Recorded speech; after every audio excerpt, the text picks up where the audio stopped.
Okay, I don't know what he's gonna ask me because he told me he was gonna have questions for me, and I'm like, but I gotta. That means Devon, I cannot take you. Come on, that's loaded. Yeah. That's the first question. We're gonna start off like that.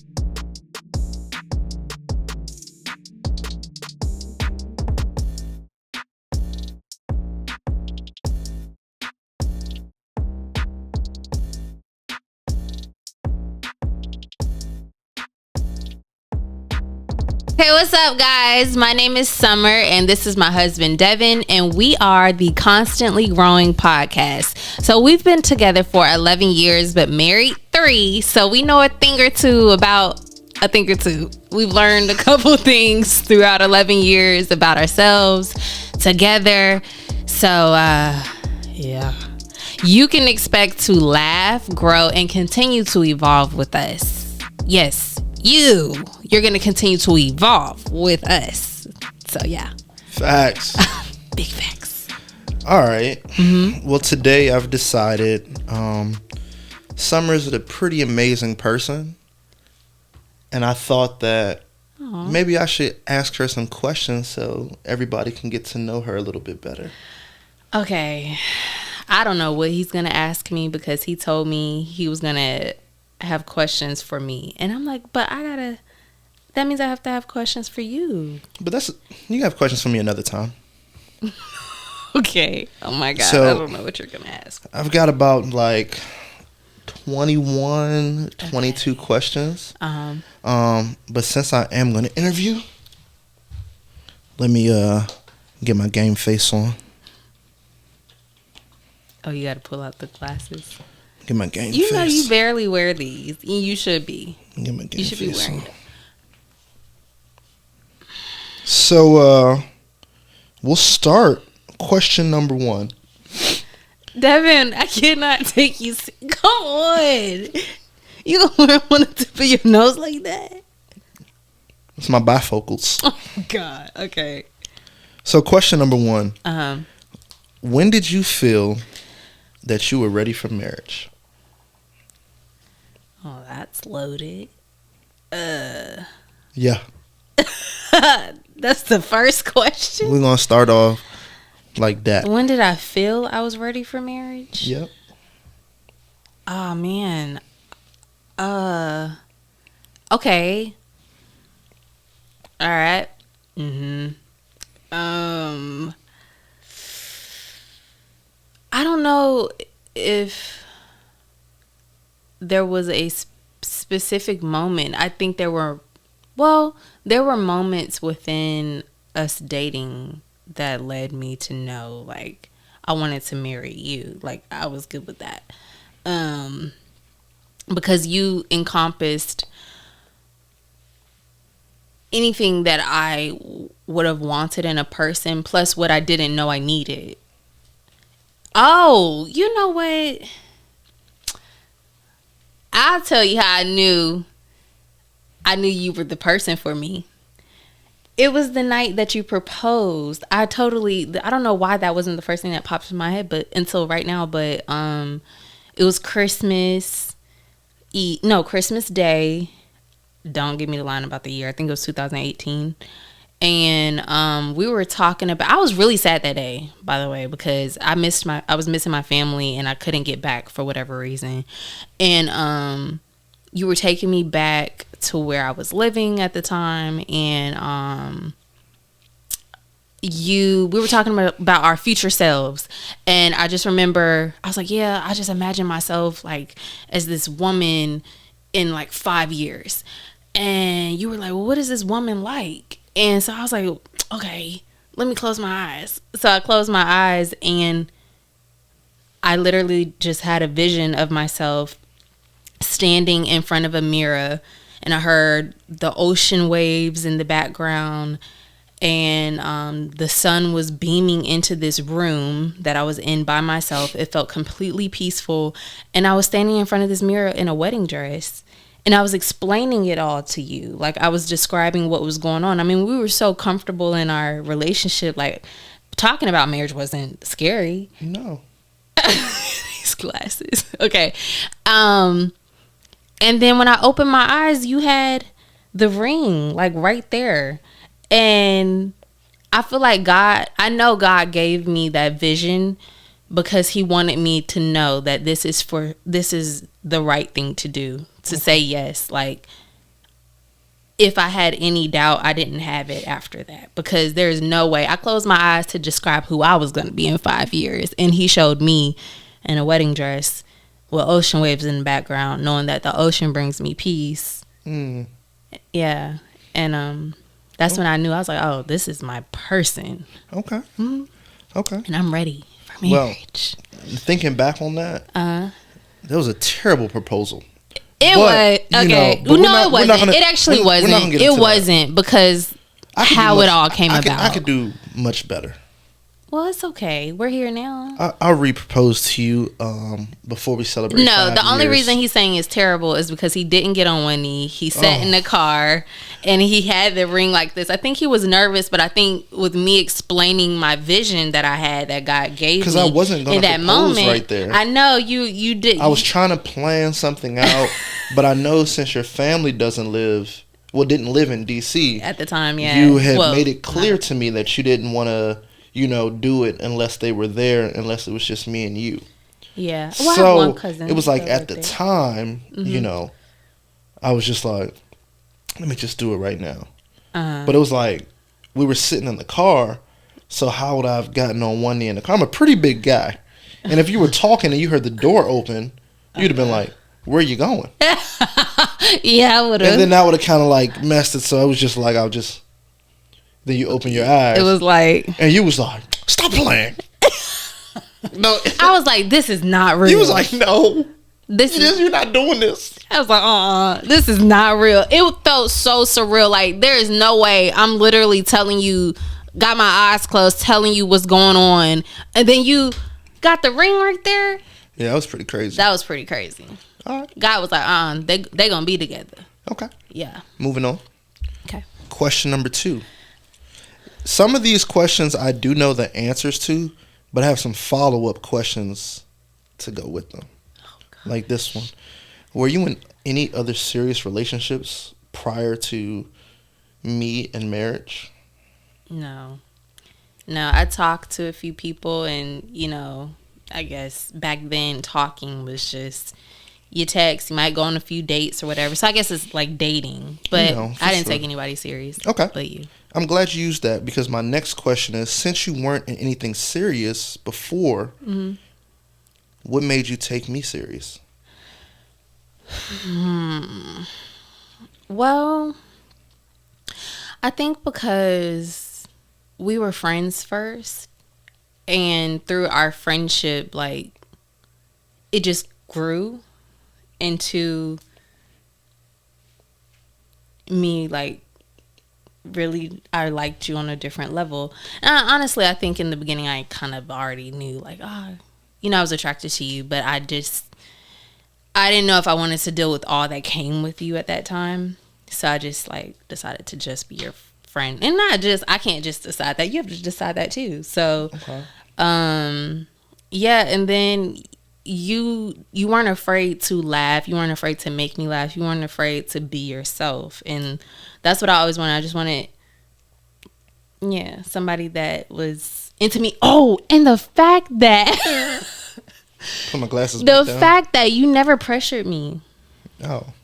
Yeah, you never pressured me to have sex. No, you never pressured me to have sex or anything like that. Got you. Yeah, knowing I was... So, I mean, I'll just skip this next one because you just said this. So, we'll just keep it pushing. What? It was, did you expect to be in a relationship with me when we first met? No. Exactly. You said that. You're like, wasn't really, Yeah. So, how do you feel about living together prior to marriage? Me and you? In general. Oh. Like, what are your thoughts on that? And don't, hold on, time. Don't be something me and you. No, I mean, we had a time prior to us getting married. The summer? That's still a couple of months. Okay. Come on. No, anyways. Does that count? The summer? Finishing school? Okay. What are your thoughts on it? Let's not be a hypocrite. I'm not. Okay. I'm not. I'm definitely not. If it counts, it counts. Okay, whatever. But as far as like for the long term, for me, I can only speak for myself because I knew what the kind of precedents I wanted to set. Mm-hmm. Though we did live with each other for a couple months during the summer, I knew that I didn't want it to be anything long term for me. Okay. Until we got married, because I wanted to still, what am I trying to say? I wanted to experience it all for the first time in a marriage, like living with my partner and going through all of that. And I felt like, I felt like I knew better, so I should do better. Okay. You know, it would have always been easier to just go ahead and do that, but I just felt I had a little conviction about it for me, for myself. So, gotcha. Okay. Mm-hmm. So we'll keep moving on. Lighten the mood a little bit. What's something fun that we do together that you really enjoy? Oh, I like when we do TikToks, like the dances. So why haven't we done any lately? You tell me, because... All right, moving on. Uh-huh. In a relationship, do you believe in gender roles?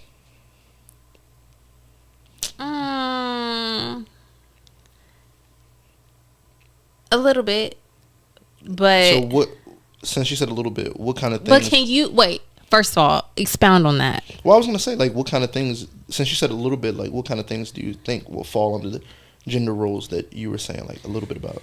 I mean... Like, you know, we can talk about washing dishes, we could talk about washing clothes, we could talk about, you know what I'm saying, See, cooking, that's what, yeah, cleaning. I wasn't like, sure exactly what you were trying to get at, because I feel like chores should be shared. Okay. I mean, you both own a home or rent an apartment or whatever space you have.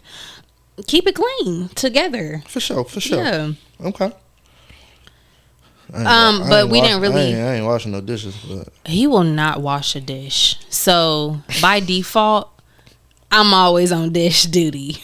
Ha. I'm glad we got a dishwasher too. But it's fine. It's fine. He takes out the trash. We kind of fell into a little bit of like the gender role for I don't think that's more gender roles, but I think it's like, all right, well, you always doing that, I'm always doing that, so I just took that on and you just took that on.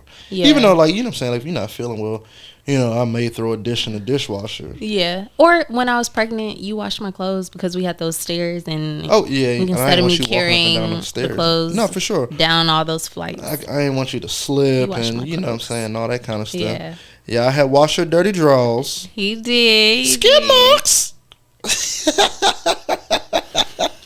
They was clean. They was clean. I'm just joking. She ain't had no Hershey marks. What?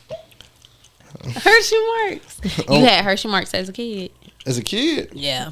Hell yeah. Yeah. My mama used to be wearing them white tighty whities. She had to bleach your drawers. She'd probably throw them in the trash if they had skid marks in them. Ugh. That's dirty. Gosh, that is so dirty. You know, sometimes, know, as a kid, you know, you might be at school and be in the bathroom, and, you know, people be looking at your shoes and stuff, and you be trying to hurry up and get up out of there. Ain't nobody call you duty booty. Duty booty. Nah, I ain't never heard that one. I gotta eat mine. Okay. So, this is very relevant because of something that's happened today. Me and Summyr, we got in a little bit of an argument today. Didn't know that this was going to happen because I wrote this question prior to that. But, so where do you think our biggest arguments come from and why? This about to get personal. Tone. Can you elaborate? So, when you're speaking to someone, right, and you have a specific tone, it matches up with an emotion. So, if you have a tone where you're talking like this, then you're thinking that person is angry. Hey, you know, how you doing? That's a little bit more calm, so that matches the calm emotion. But with Devon, I'm gonna sip my tea. Sometimes his tone doesn't match the emotion he's feeling. And so what I'm interpreting, so he says, is wrong. And then that evolves into a disagreement. And then with me too, like, I guess I'll sometimes have a tone. Have a what? A tone. A tone out. A tone, and I was gonna say, like, I agree. I was like, that's some new slang. I mean, I'm sure I can be a little snappy sometimes, but I'm very self-aware, and I'll always come back. I always apologize if I'm wrong. Like, if I go back and I go, okay, wait a minute. Okay, yeah, I need to go say I'm sorry. But you don't. Got you. You just like let the you want to pass through? No. Wait a minute. I was ready to go to the next question. Because you'll just let time pass by. Time heals all, but heels hurt to walk in. And we don't have a whole lot of like big arguments. It's just little stuff. Like the argument was, I had asked Summyr if she want to take her car to the car wash, and she didn't. And I was in the middle of getting Winter to stop eating her shoe. And I'm like so focused on like, Winter, get this shoe out your mouth. Cause she's like gnawing on it. Like I'm working in the background, like doing my remote work in the car. And then I look over, she's, and I was like, oh my God, what? And he's like, you want to get your car washed? And I'm not hearing him. Like I didn't even hear him say that. And so he pulls in like, well, see, I'm trying to take the lead. And I'm like, wait, what are you talking about? And then it just I don't know. Okay. Wasn't. So that kind of like leads into the next one, because you're talking about like getting Winter together and all that kind of stuff. So how has having children changed your life? It has definitely changed my life. It changed my body. You still foin though. Thank you. Foin. Foin. How you spell that? F-I-O-N-E? Foin. Foin. Can I have the part of speech, please?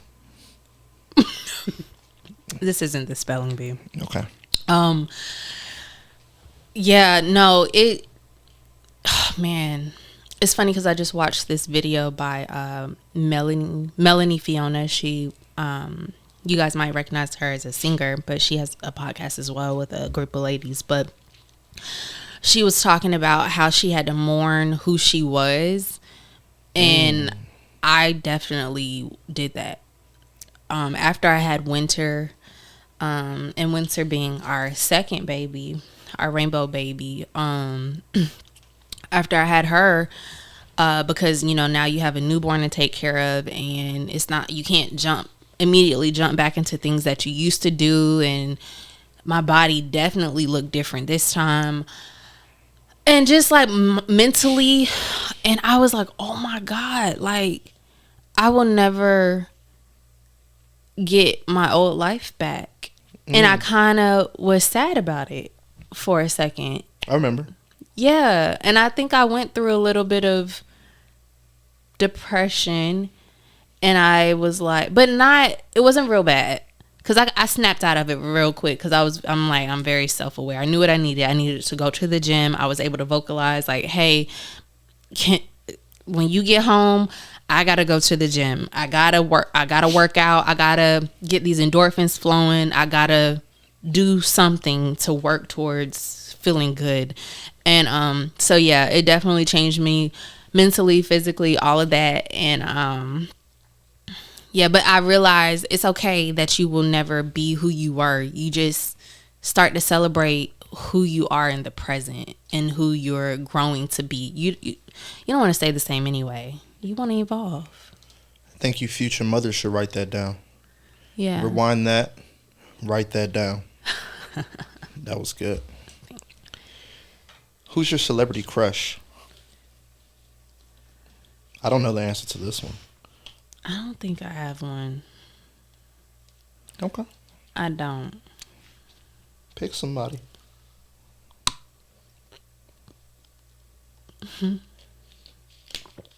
Mm-mm. She about to say Michael B. Jordan. Yeah.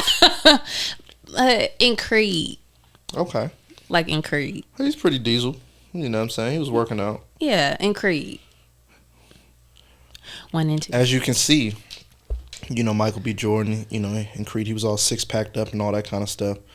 But if you look at me, this is not a dad bod. This is a father figure. I love your father figure. Thank you. And I'm just going to move on. Period. If you could have dinner with anyone dead or alive, who would it be and why? Ooh.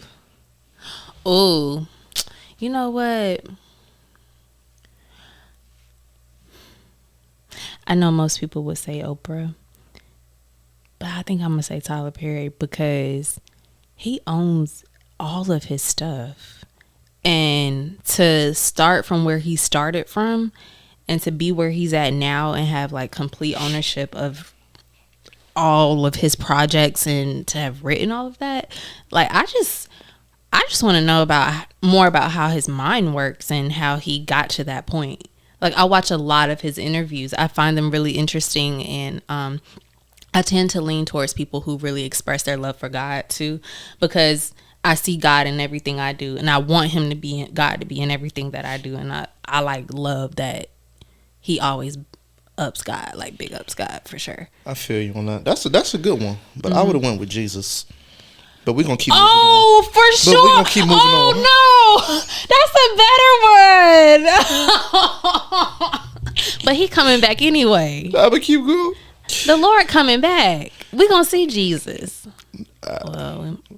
I'm just saying. That's what I'm doing. Hey, dang. Can we have dinner? That's a good one. Anyway, Devon, you be thinking. What is the biggest strength of our relationship? The biggest strength. The Lord. Won't he do it? Yes, he will. And I am not lying. I'm not trying to be cheesy or nothing. Like, for sure. Definitely the Lord. Okay. And since you said that, because he's going to bless us. Uh-huh. How would you spend $1 million? Oh. How would you spend that? Well, definitely. It doesn't have to be, direct to the cent. But, like, what would you buy if you had $1 million? Investments. I see how fast money goes when you buy a whole bunch of material things and then you have nothing to show for. So property, stocks, real estate, stocks. I mean, I'm still gonna go shopping, but like real estate and stocks first. Okay. So that we can make more money. Got you. Yeah, I need to see that 10x or 100x. Okay. Yeah. What's your favorite nickname that I call you?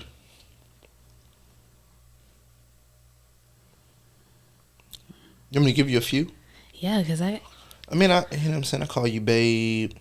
I call you Big Summer. Call you Big Song. Big Song. You know what I'm saying? I like Big Song. Ooh, that's the first time you ever admitted that. Yeah, I actually do like it. I be like, yeah. So I call her Big Summer when you know what I'm saying, she trying to get a little buck. You know what I'm saying? Like, oh, let Big Summer over there try and get buck. Big Summer, like, yeah. Okay. I don't know, it make me feel like, yeah. Cause, like gangster? Because I'm the one. You gotta be coming over here messing with Debo. You know what? We're gonna be Felicia and Debo for Halloween. And I don't really like to celebrate Halloween, but if we're gonna dress up for anything, yeah, because you definitely can do the Felicia braids.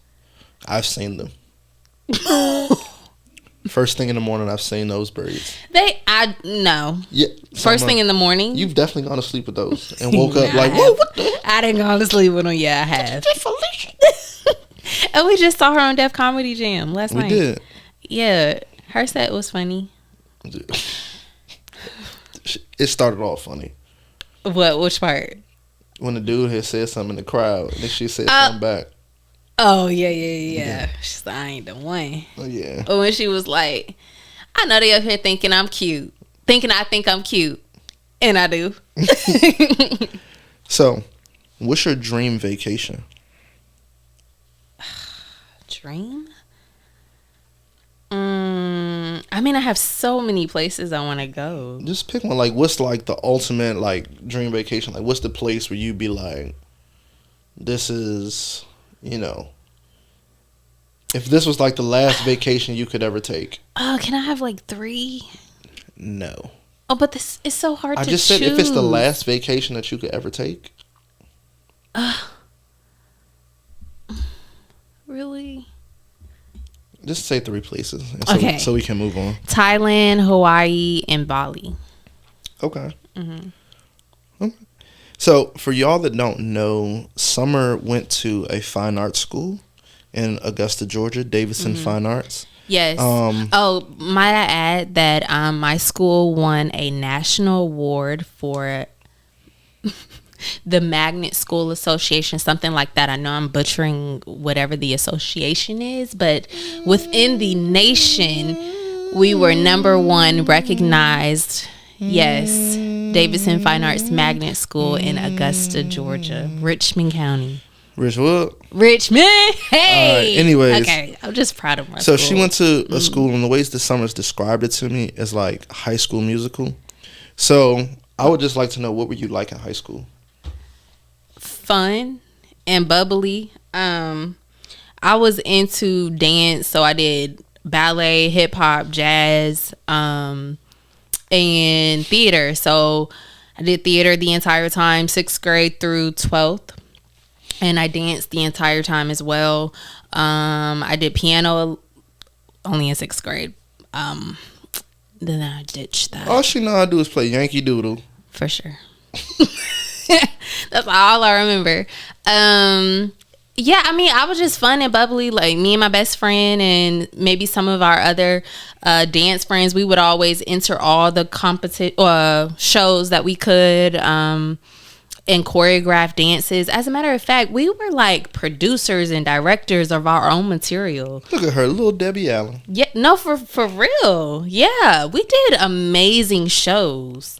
Amazing shows. Like, some of it is on YouTube now, but we really did that. I don't think we knew what we were doing back then at such a young age, but we were putting on shows. I directed a play. Got you. Yeah. It's just, dang, I got to go back in my repertoire. I need to pull out some more talents because we was doing a thing back then. Okay. Speaking of YouTube, I would like you guys to go to YouTube and type in Summyr's name, and then you'll be able to find this one video of her singing in a jazz tune, a kid cover song. No. I'll add the link to the bottom of the video so you guys can watch it. Don't waste your time.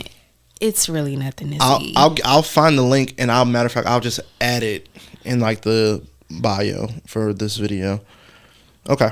So save your minutes. How would you describe yourself in one word and why?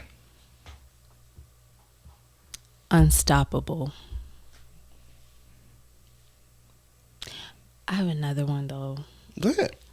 The floor is yours. Resilient, for sure. Okay. And why? Resilient. Because I've endured quite a few things. You've what? Endured. Okay. Quite a few things in my lifetime, even, thus far.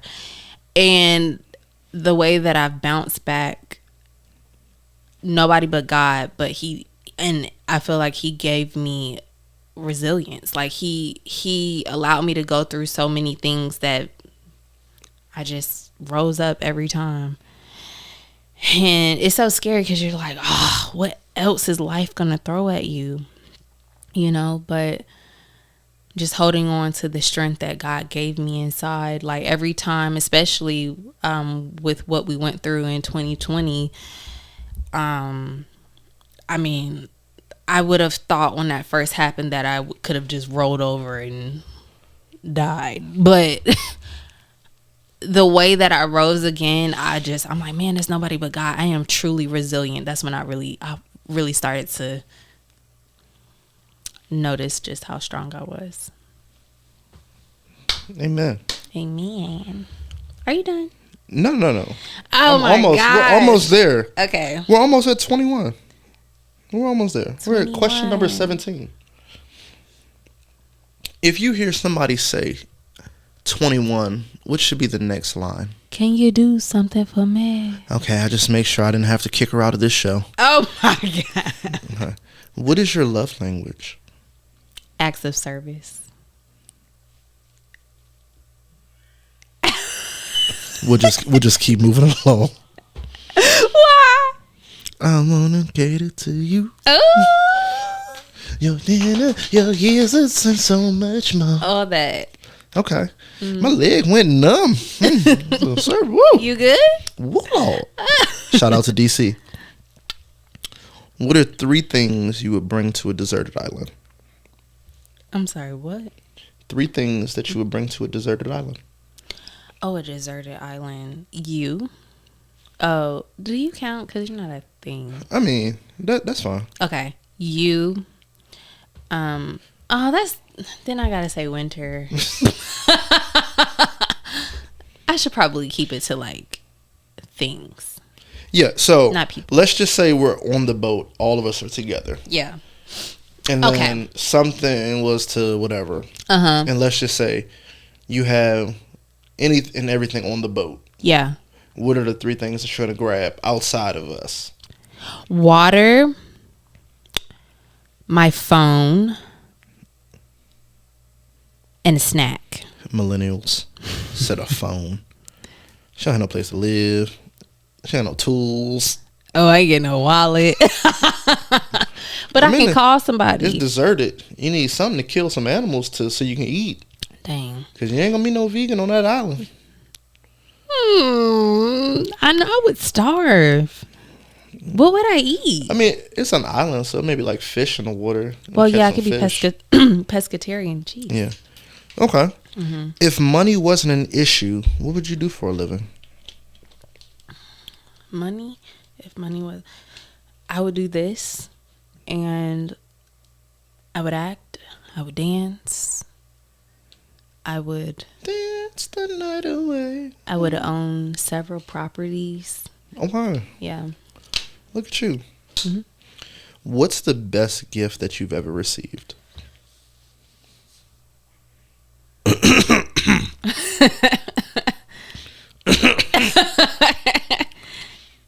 Oh, you want me to say you? Nah, I'm just joking. Go ahead. No, but I told you that before.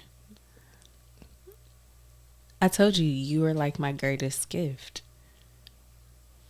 Hey, man, you gonna make me cry. Yeah, because, man, I can't even explain. Like, I didn't know what I needed. Like, it was never my intention to get married at, what was it, 26, 27? I don't know. Something like that.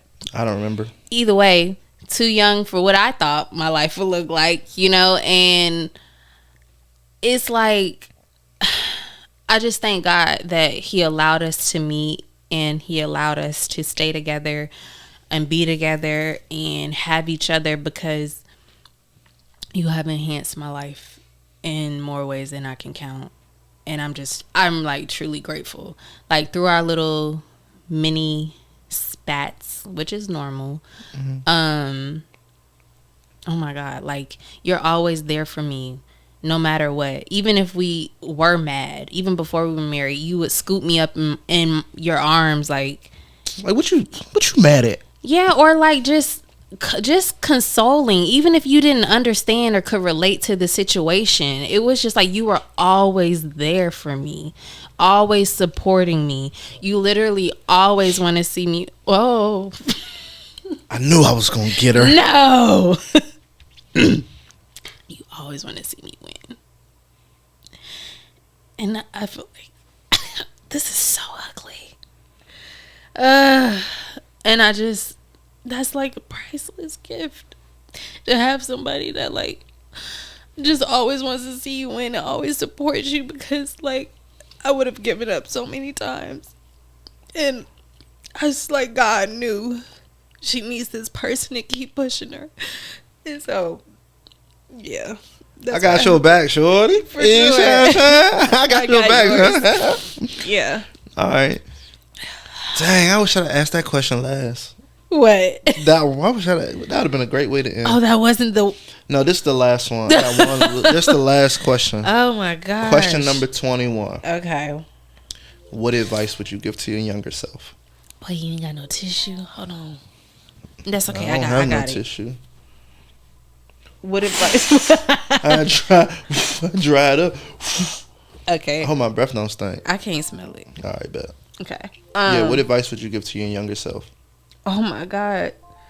Stop overthinking. Stop overthinking. You will get where you need to be. Just stop overthinking and calm down. Calm down.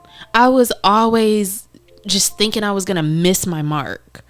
Like, oh my God, I gotta do this. I gotta do this. Like, as if I'm going to get too old or something's going to be taken away. And then as I got older, I just realized the more I seek God and the more I learned, truly things are not going to happen in my timing. They're in His timing.